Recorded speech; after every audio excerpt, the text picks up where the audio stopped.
पुंडली कवरधारी विठ्ठल श्री ज्ञानदेव तुकाराम पंढरीनाथ भगवान की जय। मानसिंग भोसले राव ज्याचे बादशाहीत नाव सहस्राशु समुदाव मोठा गौरवाधिकारी अश्वारूढ सहस्रवीर महायोध रणरंगधीर युद्ध करणी धुरंधर शत्रू समग्र मोडिले कृपा अत्यंत यौवनाची वृद्धी सदा धनमानाची भीमाई कांता त्याची जी मदनाची रतिसम लावण्य गिरगुण गंभीर पती भजनी सदा सादर अभ्यांगती भवादर अन्न वस्त्र देतया आईसा वर्त तो संसारी दक्षिण दिशे आली चाकरी खान देशाधिकारी सेना परिवारी पातला। ग्रंथकर्ते या ठिकाणी सांगतायत काल पांडुरंग परमात्मा आला आणि दरिद्री घेऊन चालला गेला। आता ह्यांच्याकडे सुखाचे दिवस संपत्तीचा साठा येणार आहे।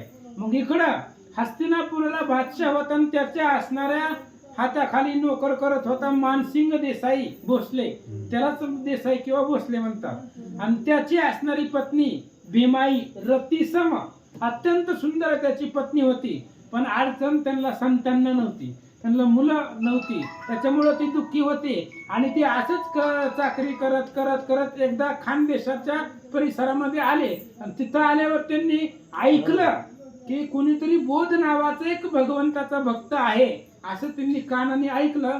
आता पुढे ऐका। तो तेथे गेला ब्राह्मण देशावर मागती जाण येथे केले त्याने निरूपण बोध परिवर्ण भक्त तो। आणि त्या असणाऱ्या देसाई पशी मानसिंग देसाई जिथं राहत होता तिथं आता ब्राह्मण जात असतात, फिरत असतात, त्यांचं काम असतं ह्या देशात जाणं, तिथं जाणं, इथं जाणं। आणि ब्राह्मण गेल्यावर एका ब्राह्मणानं कथेचं निरूपण केलं आणि त्या निरूपणामध्ये सांगितलं की बोध हा भगवंताचा अवतार आहे, परिपूर्ण आहे, असं त्या मानसिंग देसाईनं ब्राह्मणाच्या मुखामधून वार्ता ऐकले। सहस्रावधी जनजाती मनोकामना पूर्ण होती आंधळ्या ते नेत्र येती पाय चालती पांगुळते। आणि त्या ब्राह्मणानं असं सांगितलं की तो बोधराज नावाचा जो भक्त आहे तो अत्यंत त्या ठिकाणी त्याच्याकडे अद्भुत सामर्थ्य आहे। पांगुळा जरी माणूस गेला तरी त्याला पाय येते, आंधळा जरी गेला तरी त्याला डोळे येतात। कोणी ऐकलं? मानसिंग देसाई ह्यानं ते ऐकलं, त्या ब्राह्मणाच्या मुखामधून ऐकलं की असा कोणीतरी आहे की सगळ्या इच्छा पूर्ण होत आहेत।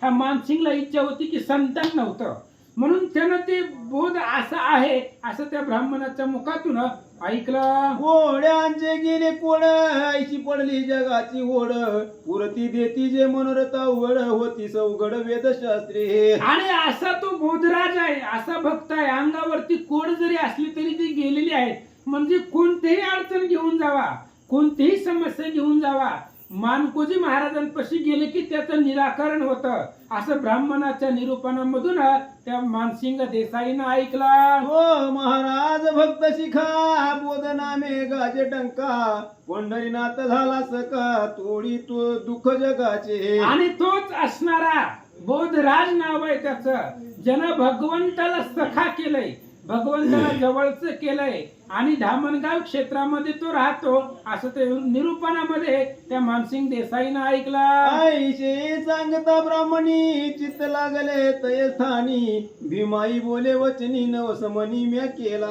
आणि अशा पद्धतीने ब्राह्मणाच्या मुखामधून ऐकल्याबरोबर मानसिंग देसाईला चिंता लागली, महाराज म्हणजे आपल्यालाही अडचण आहे आणि ह्या ब्राह्मण जो सांगतोय तो जर खरं असेल, तेवढ्या वेळामध्ये ते असणाऱ्या मानसिंगची पत्नी भीमाई तिने सांगितलं मी एक नवस केला होता। कोणता? ऐका।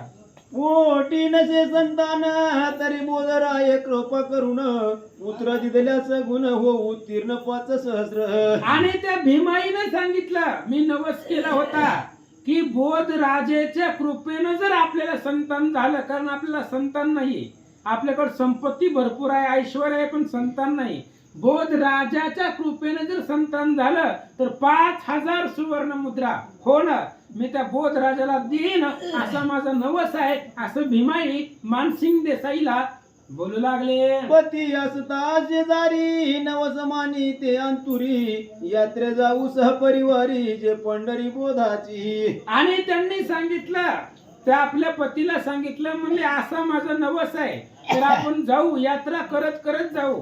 बोधराज महाराजाचं दर्शन घेऊ, पंढरपूरला जाऊ, किंवा ते धामणगावच प्रति पंढरपूर आहे तिथेही जाऊ, दर्शन घेऊ, असं ती भीमाई मानसिंगला बोलतात. भावे मानिता नवस प्रसन्न झाला जगन्निवास गरोदरा ते डोळस असं लागली पुत्राची. आणि ती नवस केल्याबरोबर नवस काय होता, जर कृपेनं जर मुलगा झाला तर ज्याच्या कृपेनं, कृपा कुणाचे, बोधराजाची, तर मी त्यांना सोनं देईन. आणि भगवंतानी तो नवस ऐकला.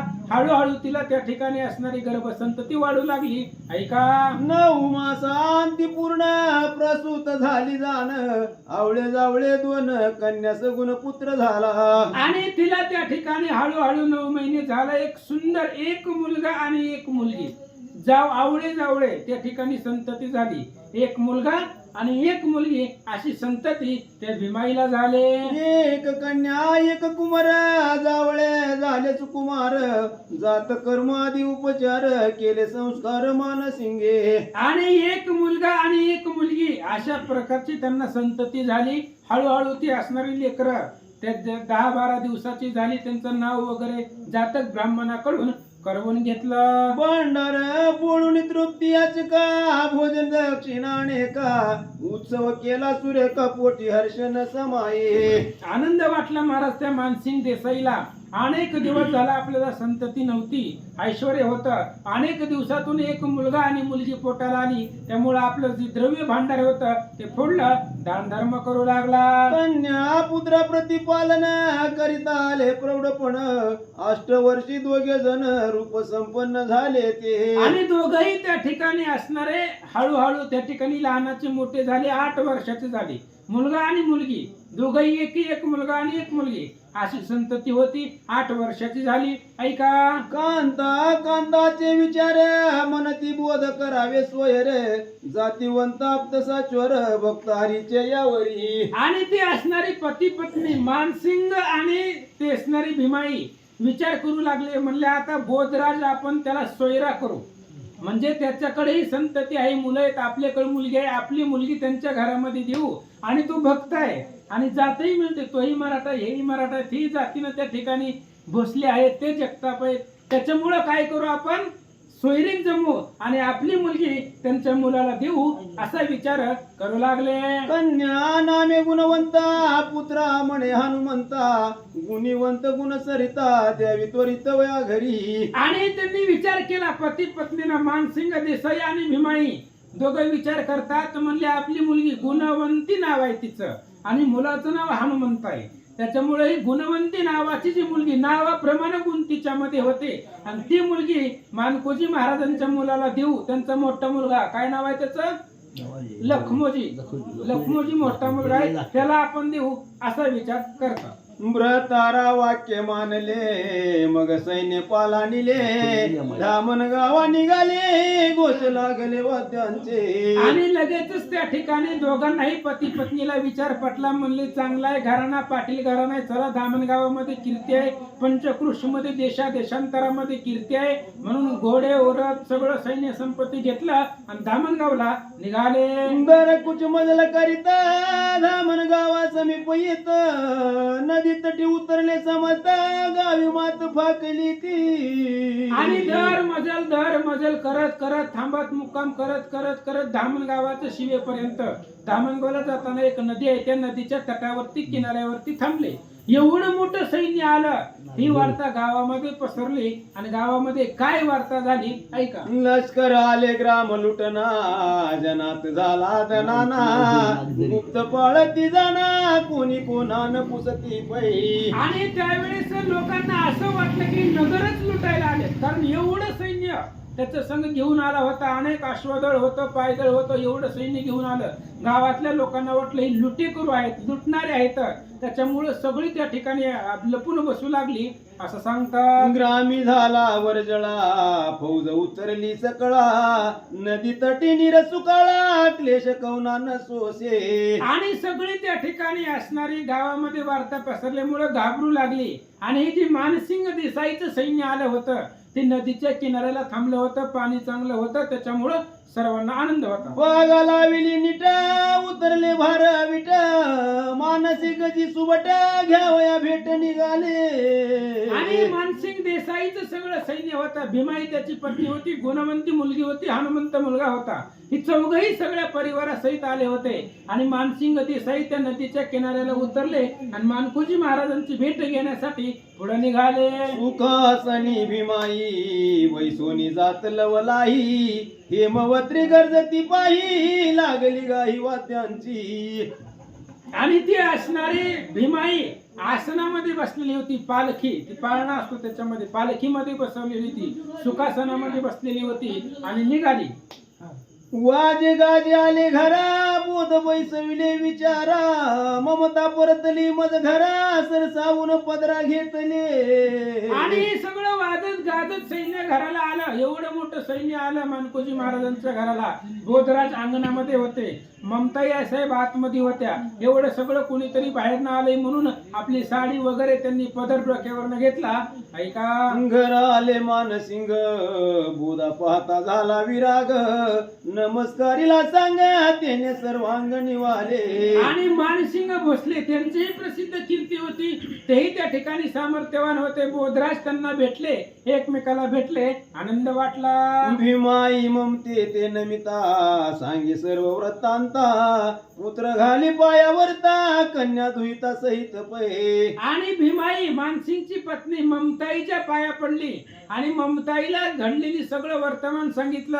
आणि तुमच्याच कृपेमुळे आम्हालाही संतान झाले म्हणून आपलं मुलगा आणि मुलगी ममताई आईसाहेबांच्या पायावर घातले. मानसिंग हात जोडून ही कन्या गुण निधान पुत्र दिदला आपण नवस पूर्ण करू आलो की. मानसिंगाने सांगितलं, महाराज तुमच्या कृपेनंच आम्हाला संतती झाले आणि आमचं नवस आहे ज्याच्या कृपेमुळे होईल. जर मानकोजी महाराजाच्या कृपेमुळे झालं तर 5,000 हो ना द्रव्य त्यांना द्यायचं, ही नवस आहे.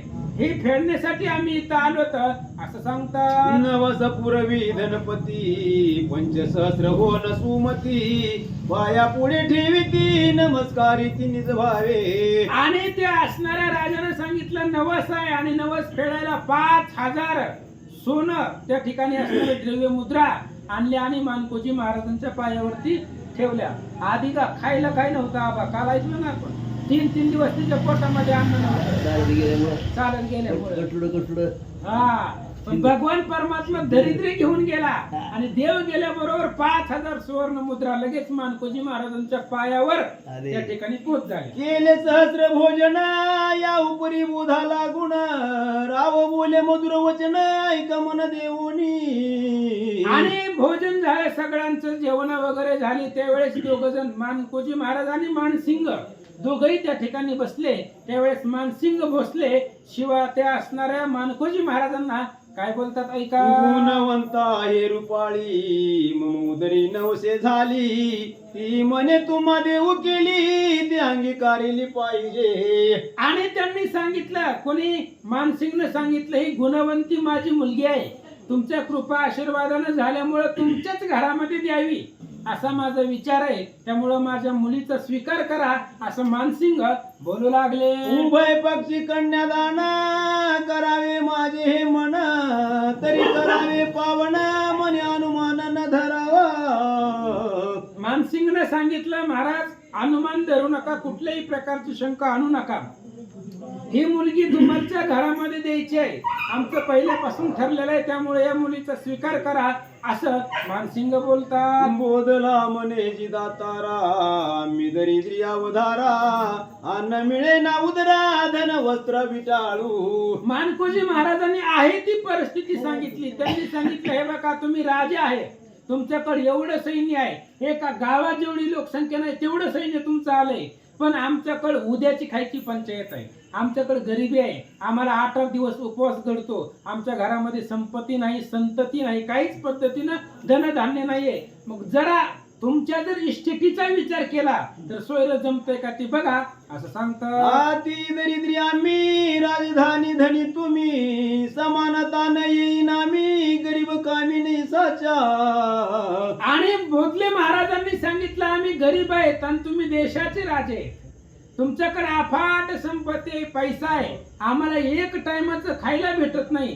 त्यामुळे ही जी सोयरे तुम्ही करताय, आज तुमचं राजवाड्यामध्ये खेळणारं लेकरू उद्या जर जमिनीवर झोपलं शेतामध्ये गेलं तर त्याच्यामुळे गरीबाची मुलगी म्हणून तिला वागवण्यात येईल असं या ठिकाणी बोलतात. तो भीमाई विनवित काय करावे ते श्रीमंत तुमच्या पायी लागले चित्त ते निश्चित करावे. भीमाईने सांगितलं पैशाला काय करायचं हो महाराज, कारण पैसा आज नाही तर उद्या आहे, पण संतती नव्हती आणि तुमचे भजन केलं, तुमची कृपा आहे म्हणून संतती झाली आहे आणि म्हणून तुमच्या चरणावरती आमचं चित्त लागलंय असं भीमाई बोलू लागल्या. माझा ते कारण आदि हरी भक्ती परायण दौलत नागन आपण परिपावन करावे. आणि त्यांनी सांगितलं तुमच्या आमच्या जातीचा जर विचार केला तर फक्त भगवंताची भक्ती करणं हेच श्रेष्ठ आहे याच्यामध्ये, आणि तुम्ही भगवंताचे भक्त आहेत याचा आनंद आम्हाला आहे आणि त्याच्यामुळे आमची मुलगी तुमच्या घरी देण्याचा विचार आहे असं या ठिकाणी सांगतात. ममता ते आनंद झाला कैसी सून मज दुर्बळा दयाली रे गोपाळा म्हणून सोहळा दिसे. ममताईला आनंद वाटला महाराज, ती असणारी अत्यंत गुणवान होती, ती गुणवंतीच नाव होतं, ती सुंदर होती मुलगी आणि राजघराण्यामधली होती. ममताईला वाटलं एक गरीबाच्या घरामध्ये राजाचं लेकरू कसं येतं, पण भगवंतानेच कृपा केली असं ममताईला वाटलं. त्या दिनी एकादशी वारकरी आले यात्रेसी नाम गजर भरे न भेसी भजन सौरसी तल्लीन. एकादशीचा दिवस होता, वारकरी सगळे भजन करायला मंदिरामध्ये त्या ठिकाणी गावामध्ये वारकरी आलेले होते. त्यांनी गर्जना केली आणि त्याचा आवाजानं आकाश दुमदुमून गेला. रात्री झाला जागर मनोभावे पाहे राजेश्वर चित्त झाले तत्पर प्रेम घैवर उदेले. रात्री जागर झाला महाराज, प्रत्येक एकादशीला जागर असतो, 11 वाजेपर्यंत भजन नसते बरं का बाबा, जागर असते, रात्रभर जागर करायचा भगवंताच्या भजनामध्ये एकादशी दिवशी. आणि तो जागर पाहिला कोणी, राजानं मानसिंग देसाईनं तो जागर पाहिला, मनाला त्याच्या आनंद वाटला. द्वादशीची मेजवानी स्वयंपाक झाला सदनी प्रार्थीले उभयतानी आम्हाला गोनी उपदेशा. आणि द्वादशी एकादशी झाल्यावर द्वादशीचं भोजनासाठी उत्तम अशा प्रकारचा स्वयंपाक बनवला. सगळं त्या ठिकाणी द्वादशीचं पारण झाल्यावर मानसिंगनं सांगितलं मानकोजी महाराजांना आमच्यावर कृपा हस्त ठेवा. तयाचा भावार्थ जाणूनी परमार्थ दिदला ते क्षणी तेने परमानंद जनिवनी तनु तन धनी सेवार्थ. आणि त्याचा भावार्थ पाहिला मानकोजी महाराजांनी, खालीच ओळ येऊन गेली मुख्य भावार्थ, कारण भावार्थ पाहिला त्याला उपदेश केला असं सांगतात. यावरी माग शुद्ध पंचमी लग्न नेमिले नेमी उभय पक्षी कुळकर्मी नेमा नेमी उद्योग. आणि माघ महिन्यामध्ये पंचमीच्या दिवशी त्या ठिकाणी लग्नाचा दिवस काढला, कुणाचं लखमोजीचं आणि गुणवंतीचं. यांनी त्या ठिकाणी दोघही कुळ श्रेष्ठ होते आणि त्यांनी लग्नाचा दिवस तारीख निश्चित केली. 4 दिन संपादिले 16 न वर्णवे बोले आंदना पार दिदले वर अर्पिले गुणवंती. आणि त्या असणाऱ्या मानसिंग देसाईनं लग्नाचा 16 4 दिवस पार पाडला. आपली मुलगी तर दिलीच, पण जेवढी संपत्ती देता येईल तेवढं सर्व भोसले महाराजांच्या घरी अर्पण केलं. ऐसे झाले लग्न सुंदरे लखमोजी गुणवंता वधूवरे यात्रे नेले पंढरपुरे रुक्मिणीवर वंदिला. आणि लग्न झालं, पती आणि पत्नी त्यांना ओहरे म्हणतात, दोघ जण ओहरे घेतले, गुणवंती आणि लखमोजी, आणि पंढरपूरला दर्शनासाठी भगवंताच्या दर्शनासाठी पंढरपूरला ते पती पत्नी घेऊन गेले असं सांगतात. वावर यात्रा झाली पूर्ण व्याही गेले देशाला गुण रुक्माईचे घेता दर्शन दूत विंदान झाले की. आणि इकडे त्या ठिकाणी ती व्याही जे आलेले होते म्हणजे देसाई मानसिंग देसाई ते त्यांच्या देशामध्ये निघून गेले आणि इकडं त्या ठिकाणी रुक्माईच्या म्हणजे पंढरपूरलाच होते हे सगळे मानकोजी महाराजांचं परिवार. रुक्मिणी आई साहेबांचं दर्शन घेतलं, एक नवल घडलं, ऐका. साडी चोळी सौभाग्य भूषण उभय विहिनी वधू लागून एकाएकी देते आणून लोक पिशुना नवलाव महाप्रसाद तत्वता म्हणून पदी ठेवी माता काय वर्णू भाग्याता विश्वमाता तोषली. आणि रुक्मिणी आई साहेबांनाच साडी चोळी सगळं ते त्या ठिकाणी अर्पण केलं आणि प्रसाद म्हणून दोघींनी एकमेकाला विहिनी विनीती भीमाई आणि ममताई यांनी साडी चोळी त्या ठिकाणी अर्पण केली आणि प्रसाद म्हणून त्यांनी सेवन केलं, ऐका. या परी भक्त बोध धामन गावी प्रसिद्ध तो झाला ब्रह्मानंद झाला गोविंद सहाय्यकारी जीवी लागला छंद तो शिव झाला भेद सच्चिदानंद आनंद घनानंद घनवटला. इति श्री बोललेला अंबरी शिवगौरी विनोद चिदांबरी भक्त कामकल्प दुरी औदुंबरी दशमाध्याय गुण श्री कृष्णार्पण कुंडली गौरधारी विठ्ठल श्री ज्ञानदेव तुकाराम पंढरीनाथ भगवान की जय.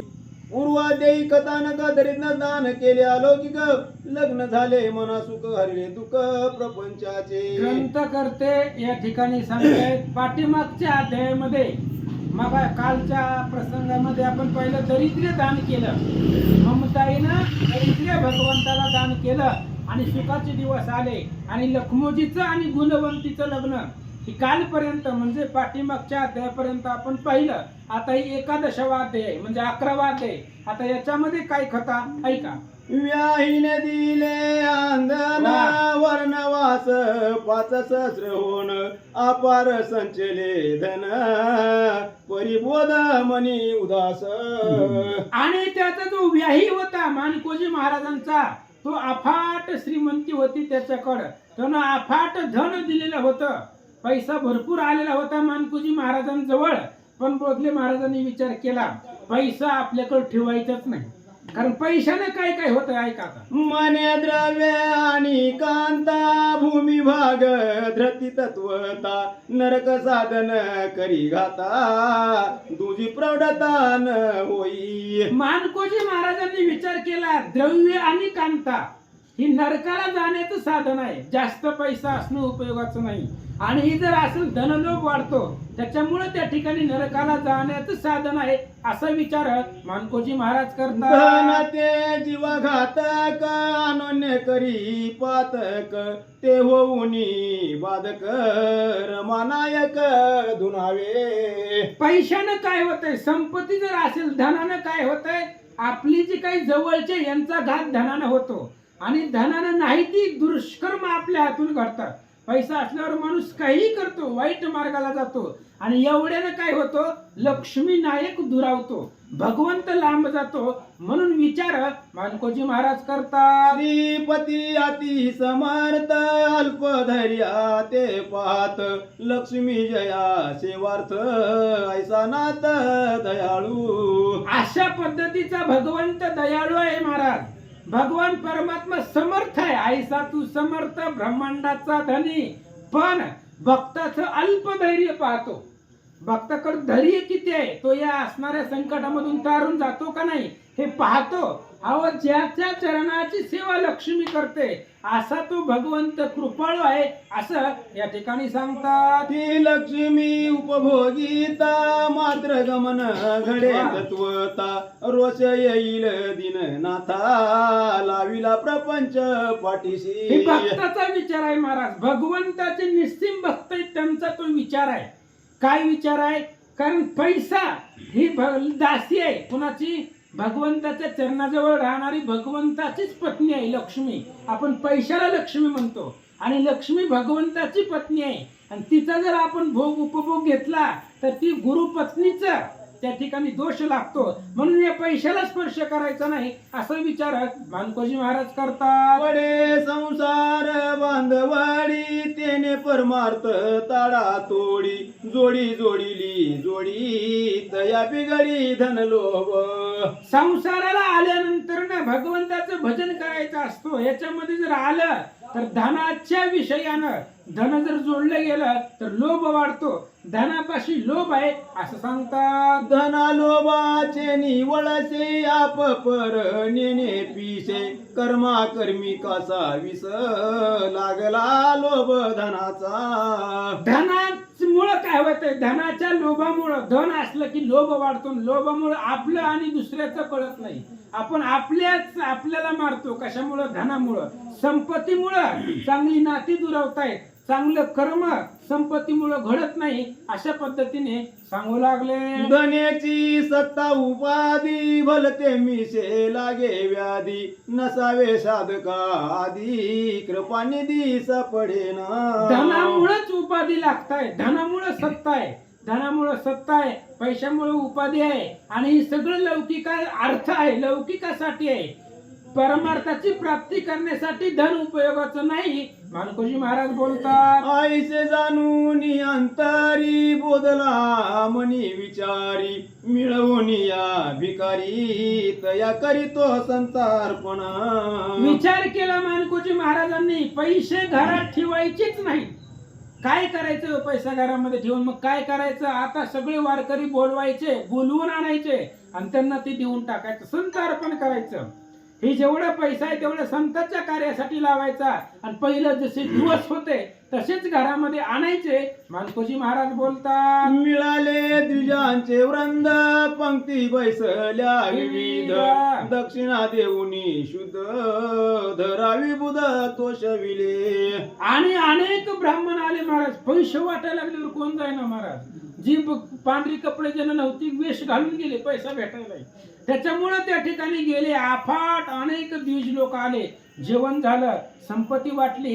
अशा पद्धतीने सांगू लागले. झाला होता धन भार ते विनियोगिले साचार शुद्ध झाला संसार व्याधी दुरुत्तर निवारिली. आणि त्यांनी त्या ठिकाणी धनाचा भार, धन मिळाल्यामुळं जी आलेली होते त्यांना सगळा पैसा मिळाला. त्यांच्या अडचणी संपल्या जीवनातल्या.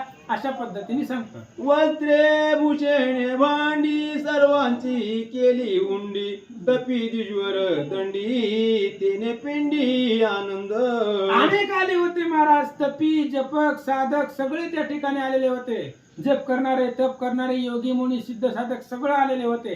त्यांना वस्त्र, अलंकार, पैसे, धन, संपत्ती सगळं देऊ लागले.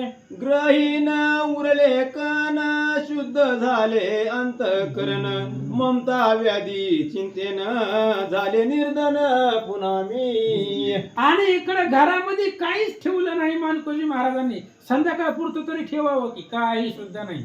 मग ममताईला टेन्शन आलं महाराज. पहिलं जसं दिवस होते ते रिपीट आले. फक्त 2 दिवसापुरतं सुख आहे. म्हणजे सुख कायम नसतंय. सुख तिला एवढं असतं आणि तेच आहे. लग्न झालं, संपत्ती आली, पण जायला किती वेळ लागला.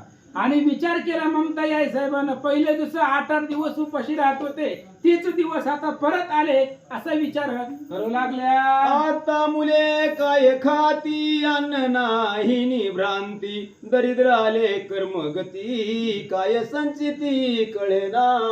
ममताईने विचार केला आमच्या संचितामध्ये, प्रारब्धामध्ये काही कळत नाहीये. दिलं होतं भगवंतानं पण कर्माने नेलं. भगवंताने दिलं होतं पण आमच्या कर्मयोगाने ती गेलं. आता मुलाचं लग्न झालंय, नवीन सून घरामध्ये आले, कालच लग्न झाले. आता ती काय खाणार? एकतर आम्हाला जगणं अवघड आहे आणि आता मध्ये सून आले, ती कसं जगणार, काय खाणार आहे? टेन्शन, चिंता ममताई आई साहेबांना वाटले. व्रतारासी लागले वेळ नाही प्रपंचाची ओढ त्याचे त्यासी वाटे गोड तडजोड करील कोणही. ममताईला अवघड वाटत होतं महाराज. कारण मानकोजी महाराज ताणच घेत नव्हते. जसं व्हायचंय तसं तुझी चिंता त्याशी तिकडे ढकलत होते मानकोजी महाराज. आणि ममताईने विचार केला ह्यांना वेळ लागलंय, वेळे झाले भजनामध्ये, पण इथं संसारात तडजोड कोण करणार आहे? पैसा कोण मिळवणार? कुटुंब कसं जगणार? याचं टेन्शन ममताईला आलं. आईशे म्हणी तळमळीत परीन बोले अनित आमचे प्रारब्ध म्हणत भोगणे प्राप्त निज दोषे. ममताई पतिव्रता होती महाराज. कितीतरी संसारामध्ये दुःख असलं तरी तोंडावर बोलत नव्हती. ममताई आईसाहेब मानकोजी महाराजांना तोंडावर कधीच बोलल्या नव्हत्या. माग पुढं काय असेल ते असू द्या, शेवटी ती स्त्री आहे. पण तोंडावर कधी बोलत नव्हती, कारण ती सती होती. ममताईने विचार केला आमचंच प्रारब्ध खोट आहे, आमचंच नशीब खराब आहे, म्हणून विषय सोडून दिला. या परी केले शुद्ध घर निर्वेद भजनी तत्पर आशा पाश झाले दूर उदास निरंतर वर्तताती. या परी अशा पद्धतीनं त्यांनी घर शुद्ध केलं. शुद्ध केलं म्हणजे साफसफाई नाही केली, घरातलं जेवढं धन आलेलं होतं सगळं घालवलं आणि निर्मळ घर केलं. आता भजन करण्यासाठी मानकोजी महाराजांना आनंद वाटला. ऐका, ऐसा होता मोकळा नवस करी बाळा बळा आनंदे सदै कोमळा तो सोहळा गाद.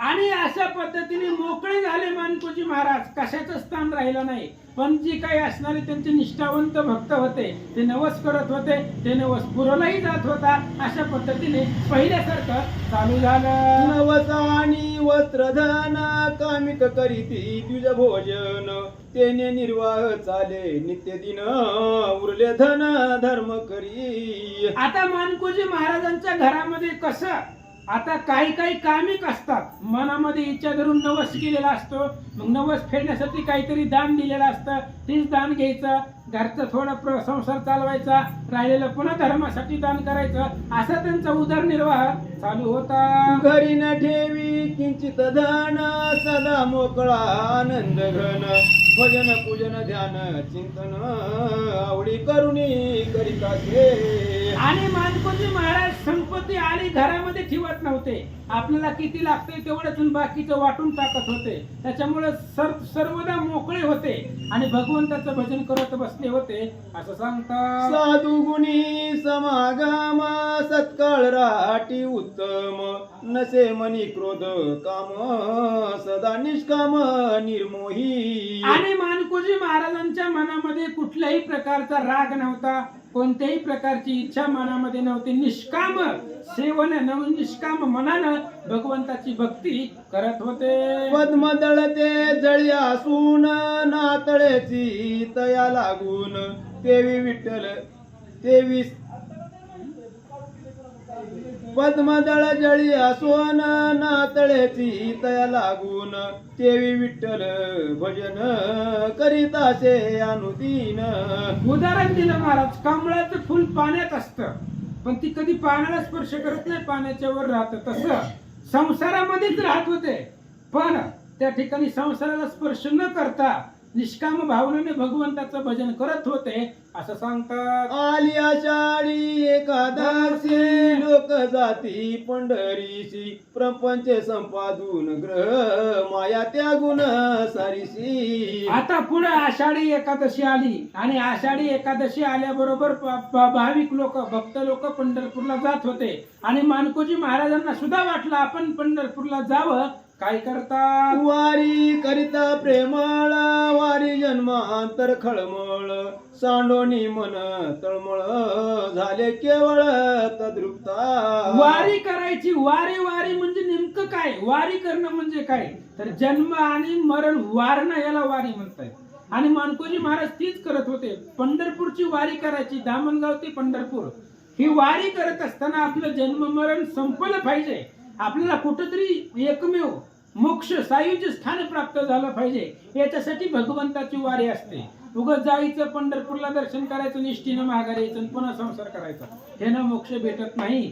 वाचा, जास्त विषय नाही. ते झाले आणि निमाले पूर्णपणे ते समरसले आनंद वयानंदी मिळाले निज बोधा ते चालिले. आणि अशा पद्धतीने त्या ठिकाणी भगवंताची भक्ती वारी करणं म्हणजे जन्म आणि मरण संपणं ही एरजार आहे आणि सगळं खोटं आहे. आणि ते चुकवण्यासाठी पंढरपूरची वारी मनामध्ये आनंद ठेवून मानकोजी महाराज करत होते. ते चालिले वीरवारकारी प्रीतिवंत आवडते हारी टाळ मृदंग अंतरी झाले गजरी वाजती. आणि आषाढी एकादशी आली, वारकरी निघाले. जे वारकरी देवाला लक्ष्मीपेक्षा सुद्धा जवळचे आहेत असे असणारे भगवंताचे भक्त दर्शनासाठी पंढरपूरला चालले. ढोल दमामे मांदळ वाद्य भजनी करीती कोल्हाळ जेने कळी काळ भीताचे काळाशी. आणि दिंडीमध्ये काय असतं महाराज? पकवाज असतो, टाळ असतो, विणा असतो आणि याच्या आवाजानं काळ घाबरतो. पकवाज डीजेच्या आवाजानं काळ घाबरत नाही, पण पकवाजाच्या आणि टाळाच्या आवाजानं घाबरतो. त्याची काळाची कंटाळीत बसते आणि एवढी ताकद टाळ मृदंगामध्ये आहे असं सांगतात. कळी काळांची दुष्ट चपेटी वाजती तुंबळ सारे विश्व केले तयाही वरी संत झपेटे. आणि अशा पद्धतीने कळी काळाला दम मारण्याची ताकद किंवा कळी काळाला हरवण्याची ताकद हे असणाऱ्या वारीमध्ये आहे, टाळ मृदंगामध्ये आहे, भजनामध्ये आहे असं सांगतात. सिंह गजाते मारी परितयाते ही महामारी कळी काळाते श्री नित्य मोगरी भजनाची. सिंह त्या ठिकाणी असणाऱ्या हत्तीला मारतो किंवा त्या ठिकाणी बैलाला कोणाला जंगलातल्या प्राण्याला मारतो, पण सिंह सुद्धा एक ना एक दिवस मरणारच आहे. म्हणजे काळाची झडप सिंहावर सुद्धा पडणार आहे. जरी तो जंगलाचा राजा असेल तरी तोही काळाच्या आहारी जाणार आहे. पण काळाला जर जिंकायचं असेल तर भगवंताचं भजनच, त्या भजनानं काळ घाबरतो असं सांगतात. भजन बळे सबळ वीर वैष्णव काळाही काळ मुके हरिनाम कल्लोळ तेने भूमंडळ डळमळे. अहो विष्णू भक्तामध्ये ताकद आहे. झुंजार तो एक विष्णुदास जगी एवढी ताकद आहे. काळाला घाबरवण्याची ताकद विष्णुदासामध्ये आहे, हरिभक्तामध्ये आहे असं सांगतात. दुसरं नाही. वाचा, वाचा, तुम्हीच वाचा. नभीचा प्रतिशुद्ध थोर मार्ग चालती नारी नर भजनानंदे निर्भर यम किंकर चरफडती. अहो भजनाचा नाद, भजनाचा आवाज आणि त्या आवाजानं यम किंकर यमाचे दास सगळे ह्या भजनाच्या आनंद आवाजाला घाबरतात असं सांगतात. ब्रह्मानंद गजर निर्भर ध्वनी कोंदले अंबर विमानी मिळाले निर्जर सुमन संभार वर्षताती. आणि पंढरपूरला वारकरी चालले आणि टाळ मृदंगाचा भजनाचा आवाज आहे. आकाशामध्ये स्वर्गामध्ये वरती त्या ठिकाणी देव लोक आले, विमानामध्ये बसून आले आणि वारकऱ्यावरती फुलाचा वर्षाव करू लागले. तया सवे बोध चालीला परिपुषे ममताईला द्या काही मने खर्चाला जातो वहिला पंढरी. आता वारकरी धामण गावामधून निघाले पंढरपूरला. त्यांच्या बरोबर जाण्याची इच्छा होती पण पैसा नव्हता जवळ.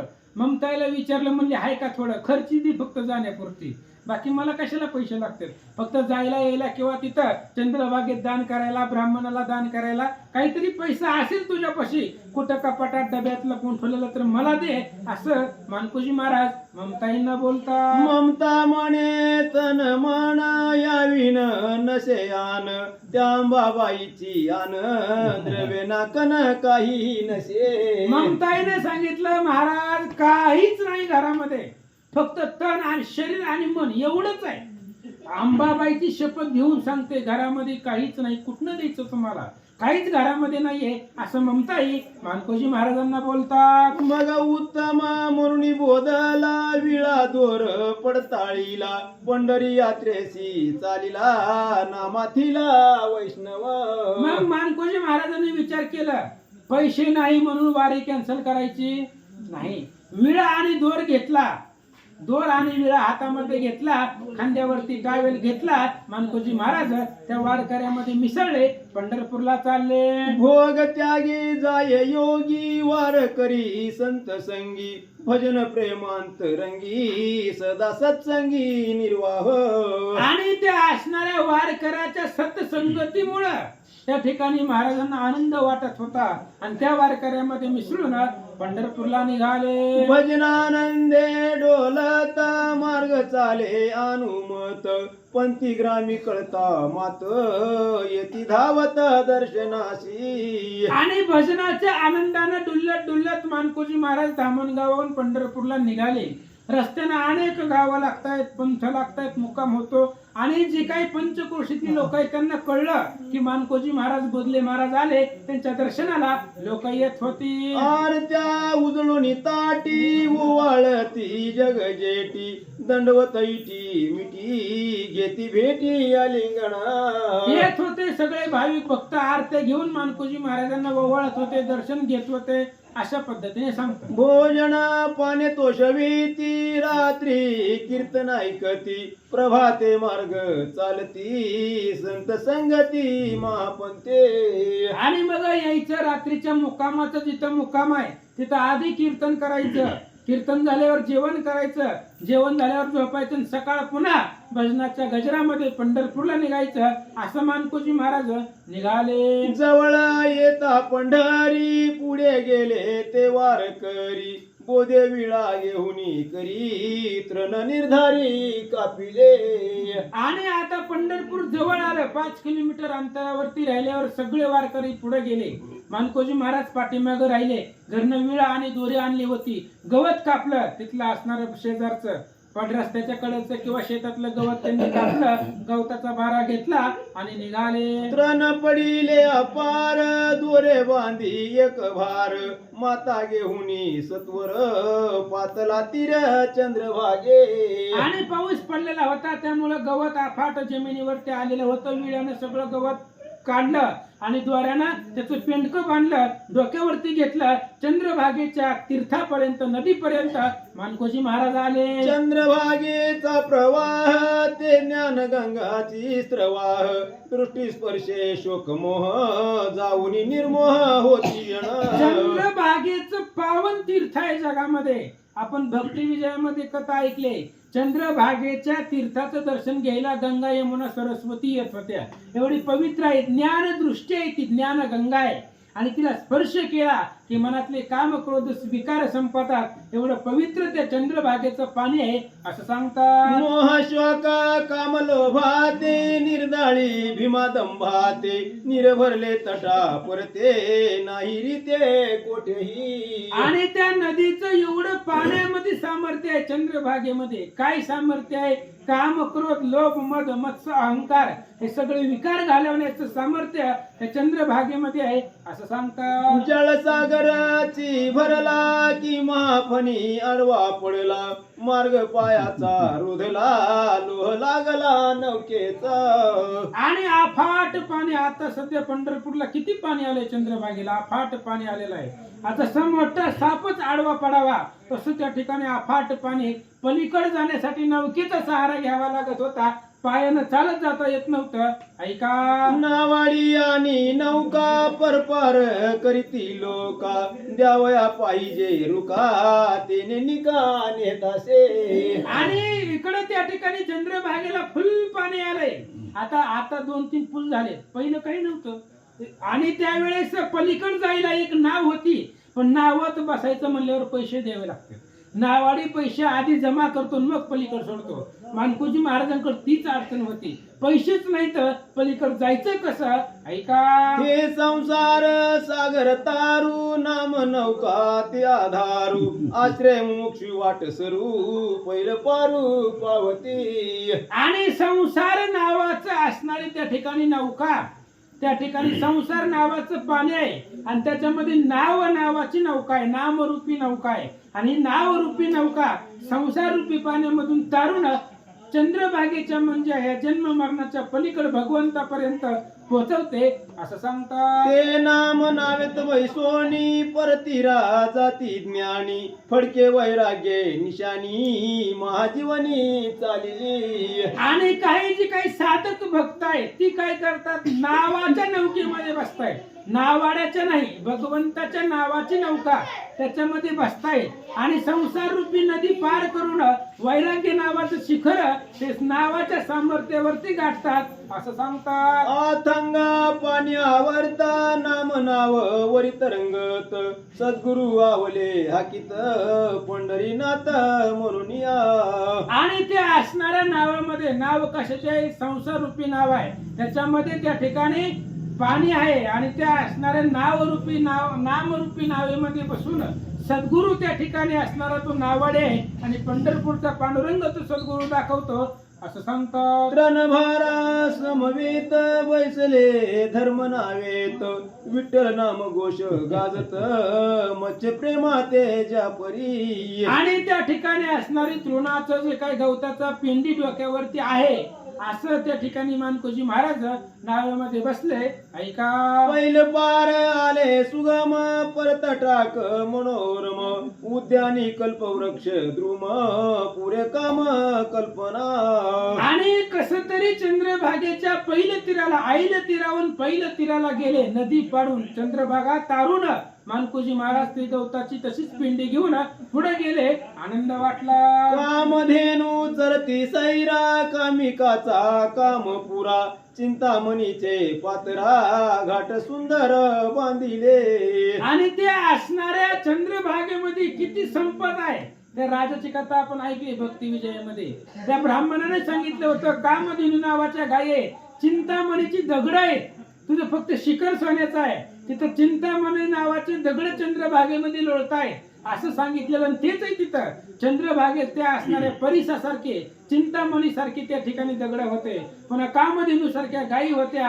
असंच स्वरूप पाहू लागले. चिंतिता मनोरथ चिंता त्या सुचित होत चिदानंदे हंस चालत फळे बक्षित मुक्तांची. आणि चिंता नावाचा प्रकारच तिथं नव्हता. कारण चिंतामणी होत तिथली असणारी पाषाण सुद्धा आणि एवढ्यामुळे मनामध्ये चिंता राहत नव्हती. मुमुक्ष मुक्त आणि मोक्ष मार्गीला जाणारे साधक होते म्हणतात. सदन लागले वृक्ष तटी भानून दिसे तळवटी बुझाली ती वाळवंटी दोन्ही तटी भरपूर. आणि चंद्रभागेच्या दोन्ही किनाऱ्यावरून झाड उंच झाड होते आकाशापर्यंत. चंद्रभागेमध्ये जर उभारले तर सूर्य दिसत नव्हता. एवढी झाड होती. एवढी अफाट संपत्ती वृक्षांची घनदाट झाडी चंद्रभागेच्या परिसरामध्ये पाहू लागले. कवरधारी विठ्ठल श्री ज्ञानदेव तुकाराम पंढरीनाथ भगवान की